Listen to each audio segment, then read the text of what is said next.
Halo, Shalom. Puji nama Tuhan. Saya percaya bahwa setiap kita, semua kita dalam perlindungan Tuhan. Kita berjumpa kembali dalam ibadah online kita pada hari ini. Sebelum kita membaca dan mendengarkan firman Tuhan, kita berdoa. Bapa Surgawi, kembali kami mengucap syukur atas segala kebaikan-Mu di dalam hidup kami. Kami ada sampai hari ini itu semua karena kebaikan Tuhan. Dan kami bersyukur Tuhan atas perlindungan-Mu, penyertaan-Mu atas semua kami Tuhan. Dan saat ini kami rindu kebenaran firman-Mu. Urapi kami Tuhan Yesus. Urapi hamba, dan biarlah setiap kami yang membaca dan mendengarkan firman Tuhan pada hari ini, semuanya pastikan menjadi orang-orang yang diberkati oleh Tuhan. Di dalam nama Tuhan Yesus bersyukur dan berdoa. Haleluya. Amin. Firman Tuhan di dalam Kisah Para Rasul pasalnya yang ke-16 ayat 23 sampai 32. Firman Tuhan, setelah mereka berkali-kali didera, mereka dilemparkan ke dalam penjara. Kepala penjara diperintahkan untuk menjaga mereka dengan sungguh-sungguh. Sesuai dengan perintah itu, kepala penjara memasukkan mereka ke ruang penjara yang paling tengah dan membelenggu kaki mereka dalam pasungan yang kuat. Tetapi kira-kira tengah malam Paulus dan Silas berdoa dan menyanyikan puji-pujian kepada Allah, dan orang-orang hukuman lain mendengarkan mereka. Akan tetapi terjadilah gempa bumi yang hebat sehingga sendi-sendi penjara itu goyah, dan seketika itu juga terbukalah semua pintu dan terlepaslah belenggu mereka semua. Ketika kepala penjara itu terjaga dari tidurnya dan melihat pintu-pintu penjara terbuka, ia menghunus pedangnya hendak membunuh diri, karena ia menyangka bahwa orang-orang hukuman itu telah melarikan diri. Tetapi Paulus berseru dengan suara nyaring, katanya, "Jangan celakakan dirimu, sebab kami semuanya masih ada di sini." Kepala penjara itu menyuruh membawa suluh, lalu berlari masuk dengan gemetar. Bersungkurlah ia di depan Paulus dan Silas. Ia mengantar mereka keluar sambil berkata, "Tuhan, Tuhan, apakah yang harus aku perbuat supaya aku selamat?" Jawab mereka, "Percayalah kepada Tuhan Yesus Kristus dan engkau akan selamat, engkau dan seisi rumahmu." Lalu mereka memberitakan firman Tuhan kepadanya dan kepada semua orang yang ada di rumahnya. Nah, saudara yang kekasih, judul daripada firman Tuhan saya beri judul Kuat di Tengah Badai. Saudara, persoalan yang dihadapi Paulus dan Silas ketika mereka dalam pelayanan mereka, saudara, ini masa-masa yang sulit, yang sungguh luar biasa. Bukan hanya penderitaan secara psikologis, tetapi ini secara fisik. Dikatakan pada ayatnya ke-23, dikatakan mereka berkali-kali didera, dianiaya, dicambuk, bahkan dikatakan dilemparkan ke dalam penjara. Dan dikatakan, saudara, ditaruh di ruangan isolasi yang tidak ada cahaya. Ini penderitaan yang luar biasa yang mereka alami, masa-masa yang sulit yang mereka alami, saudara. Saudara, mereka dirantai, dipasung dengan pasungan yang kuat, sehingga mereka tidak bisa bergerak sama sekali.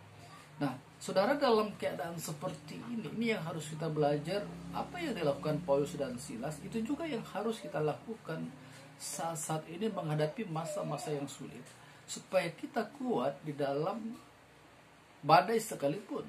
Saudara lihat, ketika Paulus dan Silas di dalam penjara, tidak ada persungutan ataupun kekhawatiran yang dialami, ataupun ada persungutan yang keluar dari mulut daripada Paulus dan Silas.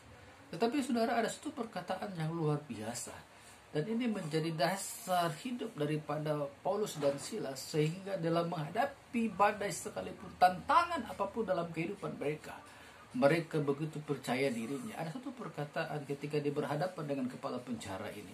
Saudara lihat ayatnya yang ke-31 sampai 32. Saya bacakan ayat 31 saja dulu. Jawab mereka, "Percayalah kepada Tuhan Yesus Kristus dan engkau akan selamat, engkau dan seisi rumahmu." Saudara, ini menjadi dasar daripada kehidupan daripada Paulus dan Silas dalam pelayanan mereka, walaupun mereka terpenjara, saudara. Tetapi satu hal yang dia percaya dalam kehidupannya, bahwa ketika dia percaya pada Tuhan Yesus Kristus, maka dikatakan kehidupannya, bahkan keluarga, seisi rumahnya itu akan selamat, saudara. Jadi saudara, ini juga yang disampaikan kepada Paulus dan ini juga yang disampaikan kepada kepala penjara ini.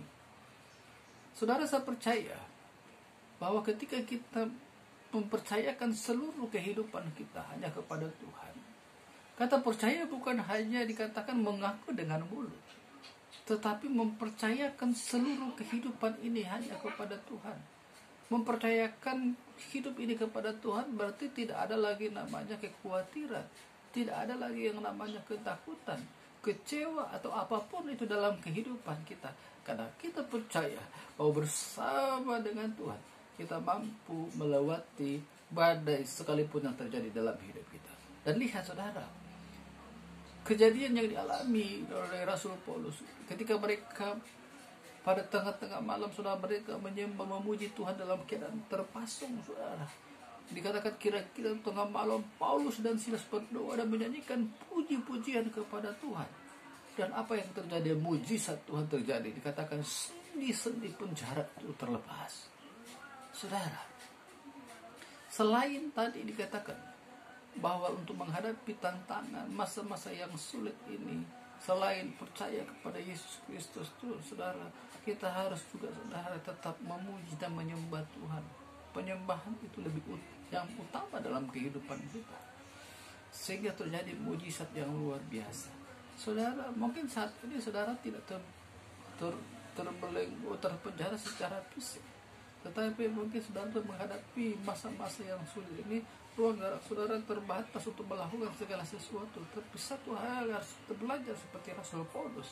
Dikatakan percayalah kepada Yesus Kristus, Tuhan Yesus Kristus, dan engkau dan seisi rumahmu pasti selamat.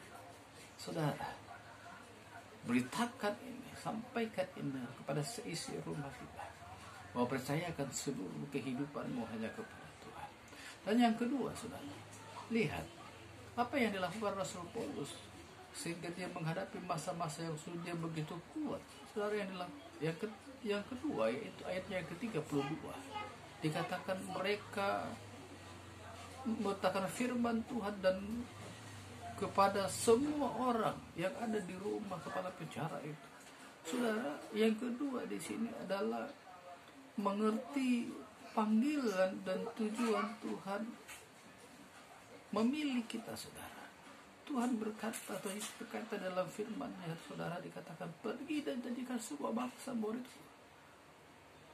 Dan dikatakan tanda-tanda ini akan menyertai engkau, dan aku akan menyertai engkau sampai selama-lamanya. Selama kita, saudara, dikatakan bersaksi buat orang lain, melakukan apa yang Tuhan mau dalam kehidupan kita, penyertaan Tuhan senantiasa terjadi dalam kehidupan kita.